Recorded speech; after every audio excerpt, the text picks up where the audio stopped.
Hello दोस्तों, मैं चंदन ranker strategy में आप लोगों का स्वागत करता हूं, नमन करता हूं। आप सब कैसे हैं? उम्मीद करता हूं कि आप सब ठीक ही होंगे। फिर अपने समय के अनुसार मैं आज आप लोगों से मिला। इसी बीच एक सूचना भी हुआ कि पिछले बार के जो लोग एसआई दिए हुए थे उनके मेंस के डेट भी क्लियर हो गए, जो अगले महीने में अक्टूबर महीने में। तो इसलिए लगे रहना है। चुनाव तो है ही, उम्मीद थी कि मेंस नहीं होगी और आप लोग की प्री भी अक्टूबर में नहीं होंगी, लेकिन अब उम्मीद है कि नवंबर में प्री आप लोग का हो जाएगा। आप लोग लगे रहिए और पढ़ते रहिए। चलिए, बहुत लोग मैसेज कर रहे हैं कि सर हम जो याद करते हैं वो भूल जाते हैं। तो भूल रहे हैं तो अच्छी बात है, भूलना इंसान का नेचर है। अब भूल रहे हैं इसके मतलब कि आप इंसान हैं। नहीं भूलेंगे तो गड़बड़ बात है। तो दिक्कत की बात है कि भाई बात क्या है। भूलिए, अच्छी बात है। एक चीज़ को 2 बार 3 बार पढ़िए, याद रहेंगी। रिवीजन करते रहिए, रिवीजन करना मस्ट है। चलिए, पिछले बार जो हम लोग लेक्चर लिए थे, लेक्चर नंबर 2 में जो 7 टॉपिक हमने लिया था उस पर सवाल देख लीजिए। हड़प्पा सभ्यता पिछले बार हम लोगों ने पढ़ा, सिंधु घाटी सभ्यता। तो सिंधु घाटी सभ्यता पढ़ा था, मैसूर का संबंध पढ़ा था अंग्रेजों के साथ, झील कहाँ है ये पढ़ा था हमने, और योजना प्लानिंग जो था इकोनॉमिक्स से वो पढ़ा गया था। संविधान से पढ़ा गया था, कौन से अध्यक्ष हैं, किस कमेटी के हैं, संविधान सभा, ये पढ़े गए थे। और फिजिक्स में पढ़े गए थे ऊर्जा कार्य पढ़े गए थे, और केमिस्ट्री से पढ़े गए थे फॉरेनहाइट स्केल में चेंज करना। जो चलिए, अब फर्स्ट सवाल मैं डिस्कस कर लूँ आपके साथ। हड़प्पा सभ्यता की खोज किसने की? सॉरी दोस्तों, कल एक क्वेश्चन में सुधार भी है, इसलिए मैं आज ये सवाल, ये हड़प्पा की खोज किसने की। कल मैं क्लास ले रहा था तो उस बीच में मैं बोल दिया कि इसी बीच में मैं बोल दिया था कि मोहनजोदड़ो का जो खोज जिसने किया था उसका नाम बीच में मैं ले लिया था, जो कि दयाराम सोहनी और माधव स्वरूप बस इसके होंगे। मैं गलती से बोल दिया, तो सुधार कर लीजिएगा उसको। तो इसका आंसर हड़प्पा खोज किसने किया। चलिए, आप लोग आंसर लिख लीजिए, फिर मैं नोट करता हूँ। आप सब वीडियो रोक लेंगे, मैं आगे बढ़ता हूँ। इसका आंसर होगा दयाराम साहनी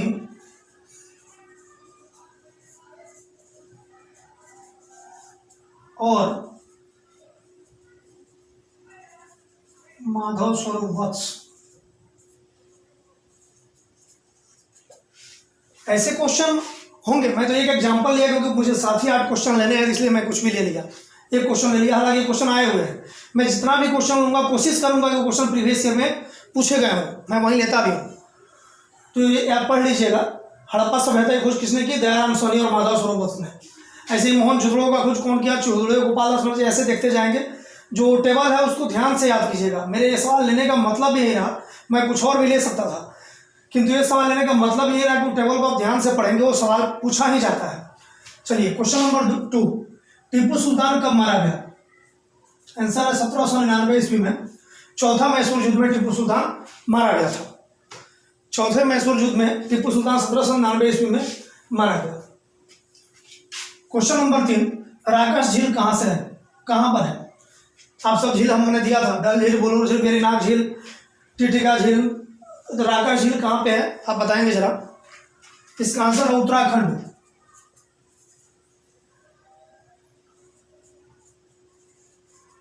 उत्तराखंड। राकसताल झील कहाँ पे है? उत्तराखंड में। राकसताल झील उत्तराखंड में। चलिए, क्वेश्चन नंबर 4 पे मैं चलता हूँ। इकोनॉमी का जो चैप्टर था अपने पास, प्लानिंग। प्रथम योजना कौन से मॉडल पे आधारित थी? तो मैं पढ़ाया था आपको दो, जिसमें फर्स्ट जो था वो हेरा-डोमा मॉडल, हेरा-डोमा मॉडल पे आधारित था, और दूसरा जो था वो महालनोबिस मॉडल। तो सवाल में है कि प्रथम योजना कौन से मॉडल पे आधारित था? हेरा-डोमा मॉडल। ये सवाल प्रीवियस ईयर में बीपीएस में पूछे गए हैं। चलिए, संचालन समिति के अध्यक्ष कौन थे? डॉक्टर भीमराव अंबेडकर।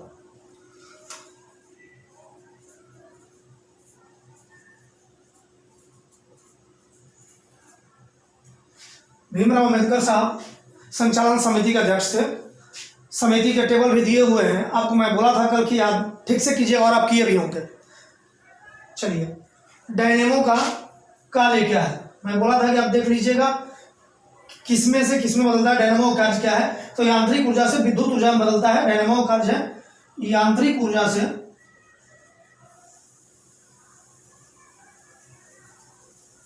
ऊर्जा से विद्युत ऊर्जा में बदलना। डायनेमो का अर्थ क्या है? यांत्रिक ऊर्जा से विद्युत ऊर्जा में बदलना। चलिए अंतिम क्वेश्चन, आप इसका स्क्रीनशॉट एक बार ले लीजिए, क्योंकि अंतिम क्वेश्चन पे 2 मिनट मुझे रुकना पड़ेगा, डिस्कशन करना पड़ेगा, इसलिए इसको ले लीजिए। स्क्रीनशॉट एक बार ले लीजिए, क्योंकि मैं इसे इरेज करूंगा, क्योंकि ऊपर मुझे वर्क करने पड़ेंगे, इसलिए इरेज मैं करूंगा। इसको स्क्रीनशॉट लीजिए एक बार।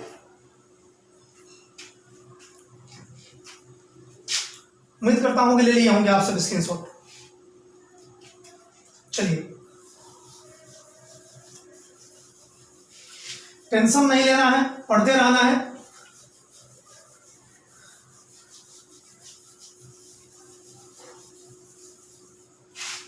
क्योंकि अपने पास पढ़ने के अलावा कोई विकल्प भी तो नहीं है, इसलिए टेंशन लेकर भी क्या करेंगे। मंजिल तो मिल ही जाती है भटक कर ही सही, गुमराह तो वो लोग होते हैं जो घर से निकले ही नहीं। मोटिवेटेड रहिए बिल्कुल।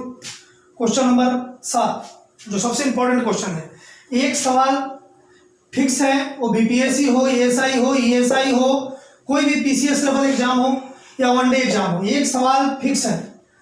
इस फॉर्मूला पे आना, C/5 = F-32/9। इसको रट लीजिए, हाथ पर लिखकर याद कीजिए, बार बार पढ़िए इस सवाल को। एक सवाल आना ही आना है।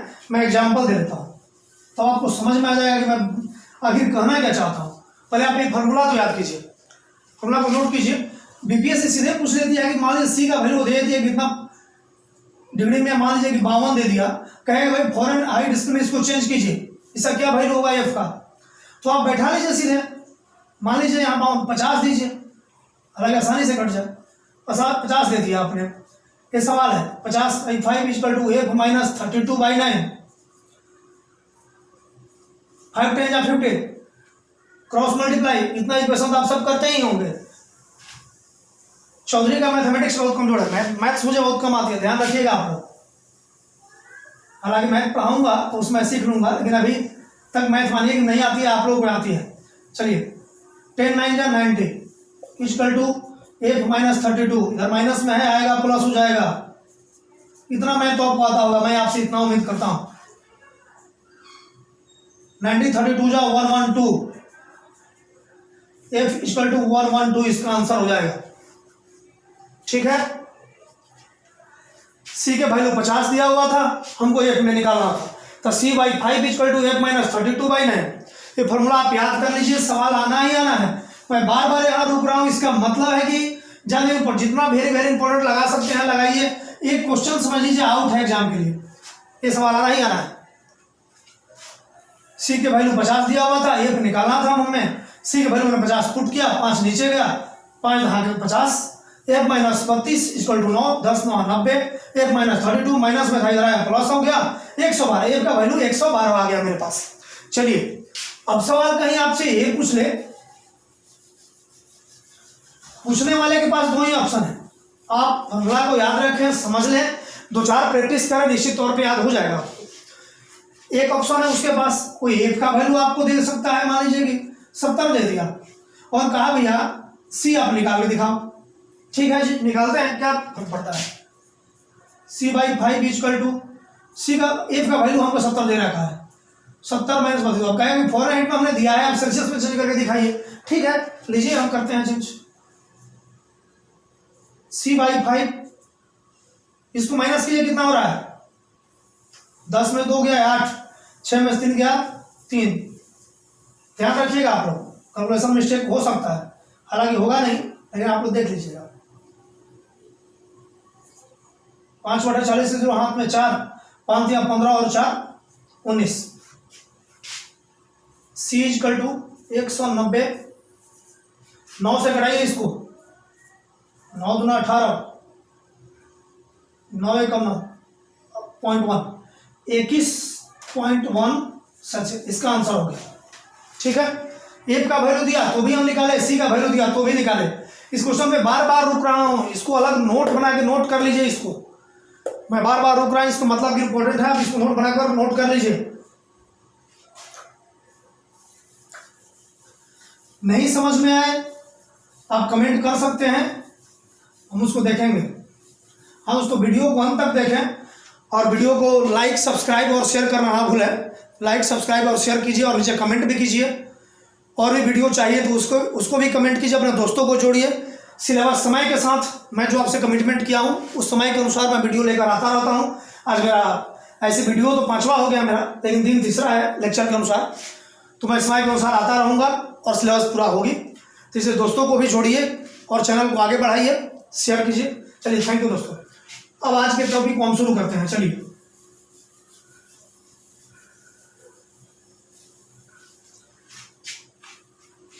फर्स्ट चैप्टर है वैदिक सभ्यता। नोट कीजिए पेज नंबर 5 और 6, वैदिक सभ्यता।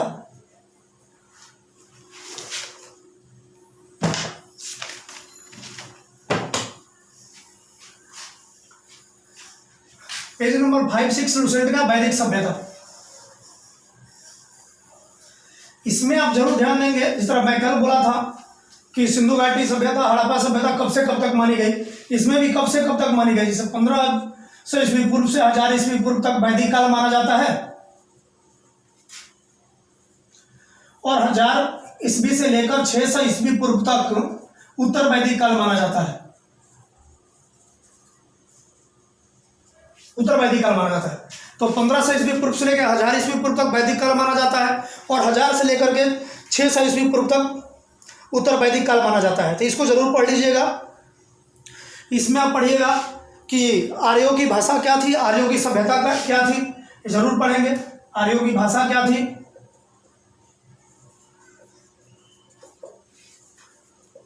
सब क्या थी, उनकी सभ्यता क्या थी, आर्यों की भाषा क्या थी, उनकी सभ्यता क्या थी, जरूर पढ़िएगा। इसी में आपको मिलेगा दर्शन में चरवाक दर्शन मिलेगा। एक टेबल है, लुसेंट में आप ध्यान देंगे, टेबल है, टेबल पे लिखा हुआ है कि दर्शन इधर दिया हुआ है, कौन उसका प्रवर्तक है ये दिया हुआ है। दर्शन है और प्रवर्तक है ये दिया। जैसे मान लीजिए चरवाक दर्शन है, उसको चरवाक ने प्रवर्तन किया था। उसके बाद ऐसे ही टेबल बना के दिए हुए हैं। जैसे मैं ले लूँ तो चरवाक दर्शन हो गया, पतंजलि हो गया, योग हो गया तो पतंजलि, योग दर्शन जो है पतंजलि, ये तो आप सबको को याद ही होगा। बाबा रामदेव के कारण आप सबको कोई बात याद होगा जब निश्चित तौर पर। तो ऐसे ही दर्शन दिए हुए हैं, तो आप दर्शन पढ़ेंगे और प्रवर्तक पढ़ेंगे। ये चीज़ को ढंग से याद करेंगे, आपको याद होना भी चाहिए ये चीज़। उसके बाद चलिए प्राचीन नाम।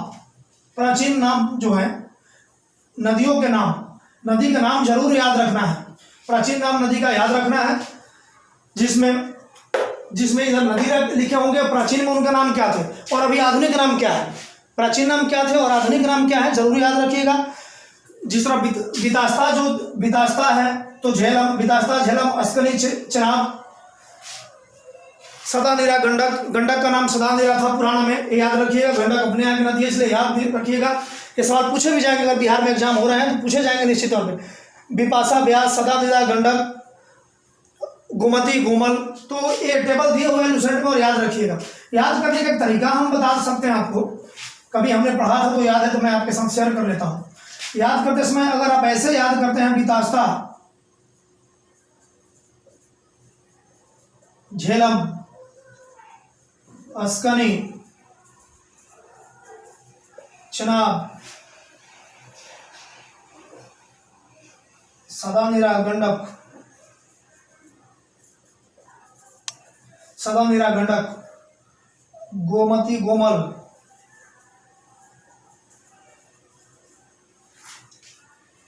तो ऐसे आप याद करेंगे तो हो सकता है कि समस्या ऐसे आप रटते रहेंगे। वितास्ता का झेलम होता है, वितास्ता का झेलम, अस्कनी, चिनाब, नहीं याद होगा। दोनों को ऐसे याद है जैसे मैं याद रखा हूँ, वितास्ता, झेलम, अस्कनी, चिनाब, सदानीरा, गंडक, गोमती, गोमल, दोनों को एक में करके याद करें और याद रहेगा, और निश्चित तौर पर काफी लंबे समय तक याद रहेगा।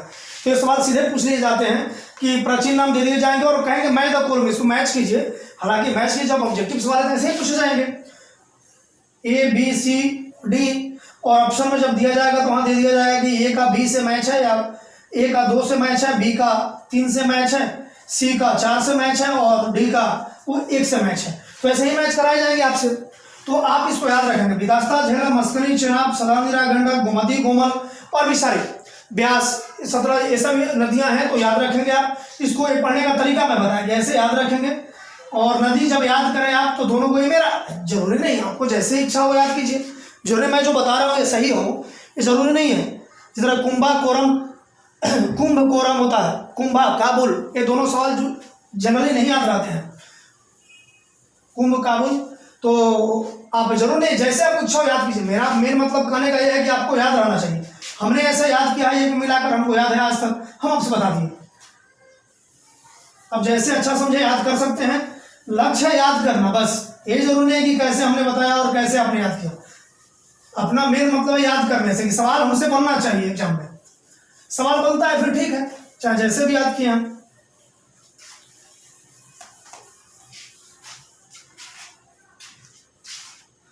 तनाव लेके बिल्कुल नहीं पढ़ना है, टेंशन फ्री होकर के पढ़िए, बाकी मेरे ऊपर छोड़ दीजिए कि क्या करना है।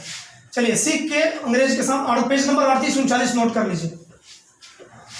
इसमें पढ़ते जाइएगा। सिख के प्रथम गुरु कौन थे, अंतिम गुरु कौन थे, सिख के प्रथम गुरु कौन थे, अंतिम गुरु कौन थे, अंग्रेज के साथ इनकी कौन सी संधि हुई। जैसे एग्जाम्पल में लाहौर की संधि हुई थी, तो ऐसे याद रखेंगे कौन सी संधि हुई थी, इसमें से सिख के अंतिम गुरु कौन थे, प्रथम गुरु कौन थे, इनका धर्म क्या था, भाषा क्या था, ये सब चीज़ आप ढंग से थोड़ा याद करेंगे। पेज नंबर 3839 एक बार सब सही निगाह से देखते जाएंगे आप। जो क्वेश्चन सबसे ज़्यादा इंपॉर्टेंट होगा उस चैप्टर पे तो मैं रुक करके उस पर समय दूंगा। जरा नदी याद करना वो इंपॉर्टेंट था, मैं रुक कर समय दिया। कल जो मैं पढ़ाया था C/5 F - 32/9 फॉरनेट, जम के याद कीजिए, वो सवाल पूछा ही जाएगा, किसी भी सूरत में उससे सवाल पूछा जाएगा, आप नहीं बच पाएंगे। तो जहाँ समय देना होगा हम रुक के समय देंगे वहाँ पे, लेकिन जहाँ समय नहीं देना होगा वहाँ ऐसे समय देंगे तो हर टॉपिक पे हम पूरे लेक्चर ले लेंगे, तो इसलिए थोड़ा कम समय देंगे। Page number 3839। अब मेरे ये ना कहने का मतलब आप ऐसा ना समझिए कि टॉपिक को पढ़ना ही नहीं है, पढ़ना तो सबको है। एग्जामिनर के पास क्वेश्चन सेट करते समय वो तो कहीं से सेट कर सकता है। चलिए, पेज नंबर 3839 नोट कर लीजिए। प्रथम गुरु कौन थे, अंतिम गुरु कौन थे, कौन से गुरु मारे गए अपने बिहार में, कौन से क्या, ये जरूर ध्यान रखिएगा। चलिए, उनके अंग्रेजों के साथ इनकी कौन सी संधि हुई, एग्जाम्पल में लाहौर की संधि है, तो ये सब रट लेंगे आप, ठीक है। पेज नंबर 3839 मैं उम्मीद करता हूं कि आप सब नोट कर लिए होंगे। चलिए, अब भारत की जलवायु, ये ठीक चीज है। भारत की जलवायु सवाल इससे पूछे जाते हैं, एक सवाल पूछ लिए जाएंगे। पेज नंबर 102-3 नोट कीजिए। पेज नंबर 102-3 तनाव नहीं लेना है मेरे भाई पढ़िए, आराम से पढ़िए। पेज नंबर 102-3 भारत की जलवायु। भारत की जलवायु में ध्यान रखें भाई, अपने भारत में वर्षा होती है तो कौन सा, किस मानसून के कारण वर्षा अपने यहाँ अधिक होती है, कब धूप होती है, कब वर्षा होती है, कब शीतल ऋतु होती है, ध्यान रखेंगे। कौन से फसल पे कब फर्क पड़ता है। जिस तरह अपने यहाँ दक्षिण पश्चिम मानसून के द्वारा वर्षा 73 पॉइंट समथिंग, 73.8 समथिंग, आप देख लेंगे क्या देखिए 73% सबसे अधिक वर्षा। सवाल ये पूछी जाती है कि सबसे अधिक वर्षा किस मानसून के कारण होता है, दक्षिण पश्चिम मानसून के कारण। क्यों होता है कि गारो खासी जयंतिया जो पहाड़ी है मेघालय में, असम मेघालय में पड़ता है, गारो खासी जयंती पहाड़ी है, वहां पे हवा जो टकराती है इससे कारण लौटती हुई मानसून के कारण दक्षिण पश्चिम मानसून का अपने यहाँ वर्षा अधिक होती है। और वहां पे देख लीजिएगा मनसिल नाम एक जगह है वहां पे, जो कि भारत में मेघालय में है, मनसिल मेघालय में है, जो कि भारत में सबसे ज्यादा वर्षा वहां पे होती है। बारिश वाला जगह पूछ लिया जाता है कि सब भारत में सबसे ज्यादा बारिश वाली जगह कौन सा है, तो मनसिल नाम इसका आंसर हुआ। और दक्षिण पश्चिम मानसून के कारण अपने यहाँ वर्षा सबसे अधिक होती है। फसल पे क्या इफेक्ट पड़ता है, किस चीज को आप ध्यान से पढ़ेंगे। वो भारत में उष्ण कटिबंधीय प्रदेश ज्यादा पाए जाते हैं, वन कहाँ पे कम पाए जाते हैं, कहाँ ज्यादा पाए जाते हैं, घने वन कहाँ पाए जाते हैं। जिस तरह मध्य प्रदेश में सबसे एरिया में ज्यादा पाए जाते हैं, ये सब चीज आप देखेंगे, थोड़ा ध्यान से देखेंगे इसको।